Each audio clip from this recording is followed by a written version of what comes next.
किसानों और मजदूरों को आज मिल सकती है बड़ी सौगात। एग्री सेक्टर के लिए 2 लाख करोड़ रुपए के फंड का ऐलान संभव। स्ट्रीट वेंडर्स के भी खाते में डाली जा सकती है रकम।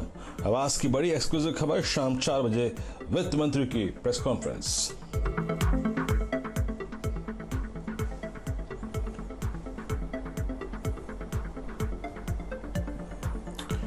एक्सपायरी के दिन बाजार में कमजोरी, निफ्टी 9200 के करीब। निफ्टी बैंक दिन के सबसे निचले स्तरों पर। आईटी शेयरों में सबसे ज्यादा दबाव।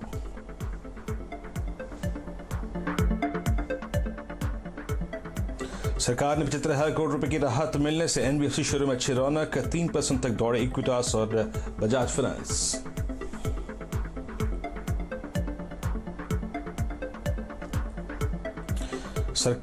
सरकार से 7500 करोड़ रुपए की राहत मिलने से एनबीएफसी शेयरों में तेजी। साथ ही पावर सेक्टर में रिफॉर्म्स की भी बड़ी तैयारी। हमसे एक्सक्लूसिव बातचीत में बिजली वित्त मंत्री आर.के. सिंह ने कहा, नई टैरिफ पॉलिसी का ऐलान जल्द। उपभोक्ताओं को राहत देने के लिए 20 से 25% सस्ती बिजली के भी दिए संकेत।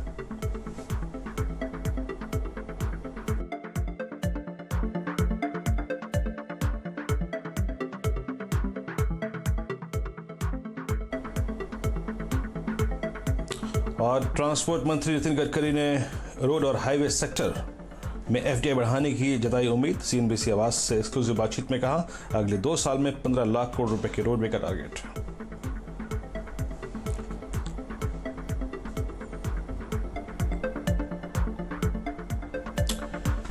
नमस्कार, आप देखें नो योर कंपनी। मैं हूं वीरेंद्र कुमार और मार्केट्स डे लो पर हैं, लेकिन मॉर्निंग लोज को वॉलेट नहीं किया है अब तक। अगर आप देखें, खास बात यही है, मॉर्निंग लोज को वॉलेट नहीं किया है। स्टॉक स्पेसिफिक एक्शन इस बाजार में भरपूर है। कुछ स्टॉक्स बहुत अच्छा कर रहे हैं, जिसमें से फार्मा के कुछ नाम हैं, कुछ ऑटो स्टॉक्स हैं, और कुछ स्टॉक्स जो कि बैकफुट पे हैं। अगर आप देखें, उसमें से PVR, LIC housing finance, Shri cement, बहुत सारे सेक्टर्स बैकफुट पे भी हैं।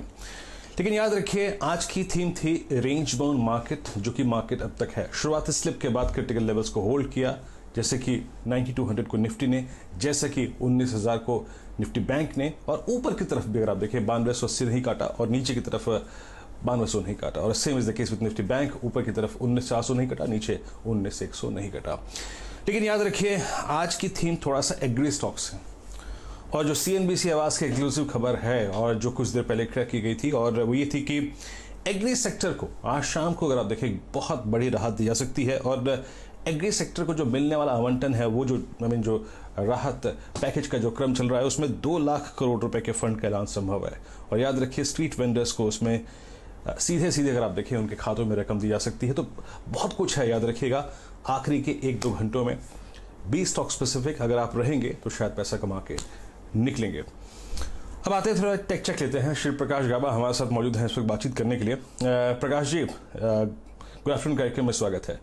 ये बाजार कोलैप्स तो नहीं हो रहा है, लेकिन आखिरी का 1-1.5 घंटा जो है ना, वो बड़ा क्रिटिकल होगा। कहीं हम एक्सपायरी जोन को वॉलेट ना कर दे, चाहे वो ऊपर की तरफ चाहे वो नीचे की तरफ, तो ट्रैप होने के चांसेस ट्रेडर्स के हैं।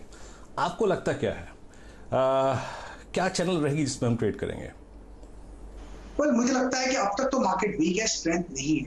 9,200 को एक लेवल था फ्यूचर में, वो ब्रीच हुआ। अब कैश मार्केट में तो होल्ड कर रहा है, लेकिन मुझे लगता है कि अब तक स्ट्रेंथ नहीं है। अपमूव थोड़ा मिला था, लेकिन वो वहां पर सेलिंग आ गई। तो मुझे लगता है अब तक तो वीक है, स्ट्रेंथ नहीं है, तो शायद लोअर लेवल देखने को मिल सकता है। ओके, लोअर लेवल देखने को मिल सकते हैं। प्रकाश जी, एग्जैक्टली अगर आप देखें, कुछ स्टॉक्स जहां पे पेन बढ़ रहा है, आई मीन जहां पे जैसे कहते हैं ना, द बकिंग द ट्रेंड, वो जो पहलू है, डॉक्टर रेड्डीज को देखिए। ये स्टॉक आज फार्मा की स्ट्रेंथ के बावजूद कोलैप्स हो रहा है, और मैं इस वक्त इसका जिक्र इसलिए कर रहा हूं कि ये अपने पूरे अप्रैल के बेस को वॉलेट कर रहा है। प्रकाश, आपकी अप्रोच क्या होगी इस स्टॉक पे? क्या यहाँ पे करना क्या चाहेंगे आप? कोई एग्रेसिव ट्रेड है आपके जहन में?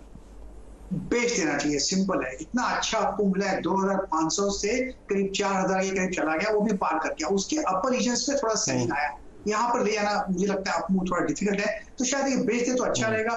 थोड़ा डीपर स्टॉप चाहिए तो 3,800 का लगाइए, अगर टाइट स्टॉप चाहिए तो मेरे ख्याल से 3,775 का लगा दें। पॉसिबल है कि 3,600 का लोड देखने को मिल सकता है, और एक बार 3,600 चला गया तो इसमें स्ट्रक्चर और बिगड़ सकता है।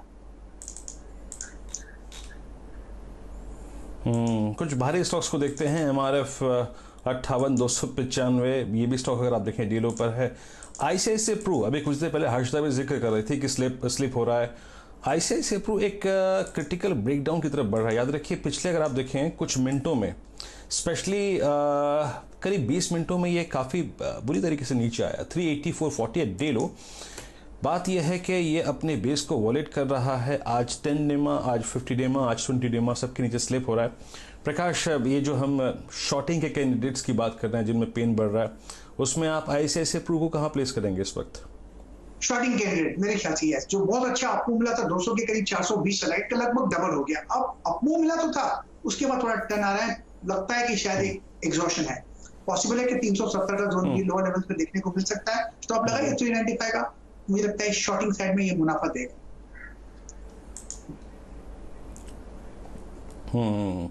एक्सिस बैंक जो है वो भी डीलों पे बढ़ता हुआ और इसका एक प्रेशर जो है बैंक निफ्टी पे पड़ता हुआ। कुछ देर में हमारे आज के मेहमान नो योर कंपनी के मौजूद होंगे तो उनके पास चलेंगे। याद रखिए आज हम जेके पेपर की मैनेजमेंट से बातचीत करेंगे और मिस्टर एएस मेहता मेरे ख्याल से मौजूद हैं हमारे साथ, अब president and director JK paper के। मिस्टर मेहता, गुड आफ्टरनून, कार्यक्रम में स्वागत है आपका। और मैं जब आज जेके पेपर के बारे में पढ़ रहा था तो बड़ा सबसे पहले इंटरेस्टिंग तथ्य यही निकला था सर, बीते 2-3 महीने से हम कोविड को लेकर परेशान हैं। जेके पेपर मिल्स ने एक इमरजेंसी वेंटिलेशन इक्विपमेंट बनाया है।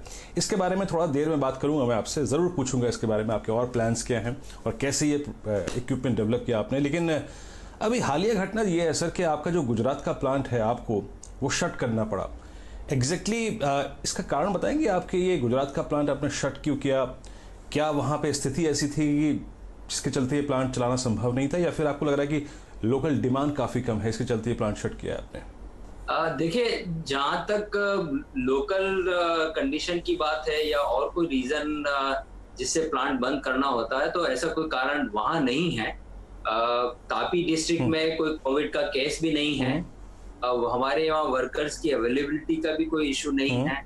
लोकल एडमिनिस्ट्रेशन बहुत सपोर्टिव है। रादर हमको तो लॉकडाउन के पीरियड में भी उन्होंने अप्रूवल दिया था चलाने का, हमने चलाया भी था। एक्चुअली क्या है कि गुजरात प्लांट से जब ज्यादातर मार्केट को हम कैटर करते हैं वो वेस्ट का मार्केट है, जिसमें हमारा बॉम्बे, अंकलेश्वर, वापी, अहमदाबाद, सूरत, बड़ौदा, राजकोट, इन मार्केट्स को हम सबसे ज्यादा इस गुजरात वाले प्लांट से कैटर करते हैं, जिसमें पैकेजिंग बोर्ड भी है और दूसरे पेपर भी हैं। पर क्योंकि बॉम्बे पूरा लॉकडाउन है, अहमदाबाद पूरा लॉकडाउन, बड़ौदा पूरा लॉकडाउन में काफी सफर कर रहा है, तो और वापी के भी काफी कंज्यूमर जो हैं, कन्वर्टर्स जो हैं डाउन हैं, तो एक्चुअली मार्केट में डिमांड अभी प्रोडक्ट की काफी कम है। तो हम तो काफी टाइम से प्लांट को चला रहे हैं, 18 अप्रैल से हमने प्लांट को चालू किया, तो काफी दिनों तक हम चलाते रहे। तो जितना हम प्रोड्यूस कर रहे हैं उसका 50-60% तो हम बेच पा रहे हैं, लेकिन उससे ज्यादा हम नहीं बेच पा रहे हैं। तो एक स्टेज आ गई कि हम अभी एक बार एक वीक के लिए एक बार बंद करते हैं, ताकि जब थोड़ा सा खुलना शुरू हो जाए, कुछ मार्केट में डिमांड आए, तो उसके बाद हम वापस खोल दें प्लांट को। ओके, मैं तो साहब आपकी ये बात समझ में आई मेरे को। लेकिन ये बताइए कि जैसे कि आपने कहा कि वेस्टर्न मार्केट में अगर आप देखें, स्पेशली क्योंकि मुंबई शट है इस वक्त, तो उसके चलते डिमांड नहीं, और आपने गुजरात प्लांट को शट करने के बाद आई थिंक वो जो डिमांड सप्लाई मिसमैच था उसको अगर आप देखें कहीं ना कहीं ख़त्म करने की कोशिश करिए। लेकिन सर मैं ओवरऑल इंडिया की बात करूं तो डिमांड सिनेरियो कैसा है ड्यूरिंग द लॉकडाउन, और इस पूरे दौर में आई मीन डिमांड सप्लाई को मैच रखने के लिए आपका जो मौजूदा यूटिलाइजेशन रेट है वो क्या है, और आपको क्या लगता है सर आई मीन कि एक बार फिर से प्री कोविड लेवल जो डिमांड थी या फिर आपके जो यूटिलाइजेशन रेट्स हैं उनको नॉर्मल होने में कितना वक्त लगेगा? आपका आकलन क्या कहता है, आपका तजुर्बा क्या कहता है?